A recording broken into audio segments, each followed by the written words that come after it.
झारखंडमध्ये राजधानी रांचीमध्ये गेल्या 17 दिवसांपासून विद्यार्थ्यांचं आंदोलन सुरू आहे। स्पर्धा परीक्षांमधील गैरव्यवहार, पेपर फुटे आणि विविध प्रश्नांसाठी विद्यार्थी गेल्या काही दिवसांपासून शांततापूर्ण आंदोलन करतात। मात्र आज विद्यार्थ्यांनी झारखंड विधानसभेवर मोर्चा काढला होता। मोर्चा दरम्यान विद्यार्थ्यांनी बॅरिकेड्स हटवून विधानसभेकडे कूच करण्याचा प्रयत्न केला। यावेळी विद्यार्थ्यांना रोखण्यासाठी पोलिसांनी लाठीचार्ज आणि पाण्याचा मारा केला। दरम्यान जर विद्यार्थ्यांच्या मागण्या मान्य झाल्या नाही तर सरकार धोक्यात येईल असा इशारा उपोषणकर्ते आणि विद्यार्थी नेते देवेंद्रनाथ महातो यांनी दिला आहे। आगे हम लोग बढ़ते रहेंगे। अभी सरकार से क्या बात करेंगे, और 3 राउंड बात हो गया, अब कोई बात नहीं करना है। हमारी मांग पूरी करे, नहीं तो ये छात्र सरकार के मुख्यमंत्री के कुर्सी तक पहुंचे।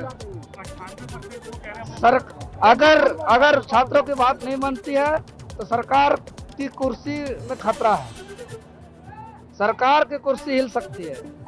ये आक्रोश रुकने वाला नहीं है, ये जन आंदोलन में बदल गया। पारदर्शक पद्धतीने स्पर्धा परीक्षा व्हाव्या ही आमची मागणी असल्याचं विद्यार्थी आंदोलकांनी सांगितलं। तर पोलिसांनी अश्रुधुराच्या नळकांड्या, लाठीचार्ज आणि पाण्याचा मारा केल्यानंतर विद्यार्थी नेते आणि उपोषणकर्ते देवेंद्रनाथ महातोंनी झारखंड सरकारवर सडकून टीका केली। सरकार घाबरलं म्हणून पोलिसांना समोर करतंय असं त्यांनी म्हटलेलं आहे।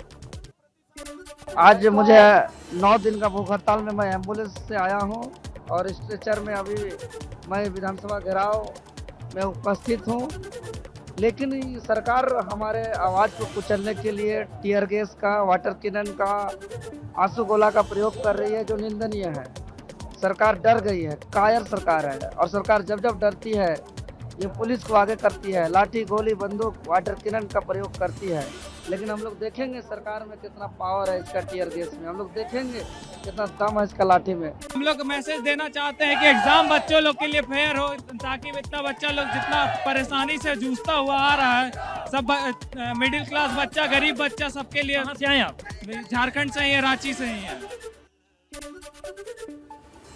झारखंडमध्ये भाजप नेत्यांना विद्यार्थ्यांच्या विधानसभा मोर्चाआधीच नजरकैदेत करण्यात आलं। भाजपचे प्रदेशाध्यक्ष आदित्य साहू यांना रांचीतील त्यांच्या निवासस्थानी नजरकैद करण्यात आलं, तर मुख्य प्रवक्ते प्रतुल शाहदेव यांनाही नजरकैदेत ठेवण्यात आल्याचा दावा भाजपनं केलाय। विद्यार्थ्यांच्या 90% मागण्या मान्य करूनही सरकार मोर्चा दडपण्याचा प्रयत्न करत असल्याचा आरोप भाजपनं केला। ही राज्यातील घाबरलेल्या हुकुमशाही सरकारची दडपशाही असल्याची टीका भाजप झारखंडनं केली। राज्यातील विद्यार्थ्यांवर होणारा अन्याय आम्ही मुखप्रेक्षक म्हणून पाहू शकत नसल्याचंही त्यांनी म्हटलंय। झारखंडमधल्या आंदोलनाला कॉक्रोच जनता पार्टीचे संस्थापक अभिजित दिपके यांनी ट्विट करून पाठिंबा दिला। झारखंड विद्यार्थी आंदोलनाचा व्हिडिओ रिपोस्ट करत दिपके यांनी झारखंड विद्यार्थ्यांना समर्थन अशा आशयाचं केवळ ट्विट केलं। झारखंडमधील विद्यार्थ्यांच्या आंदोलनावरून ठाकरेंच्या शिवसेनेचे नेते भास्कर जाधव यांनी केंद्र सरकारवर सडकून टीका केली। चिपळूणमध्ये बोलताना भास्कर जाधव यांनी झारखंड सरकारनं विद्यार्थ्यांच्या 90% मागण्या मान्य केल्या आहेत।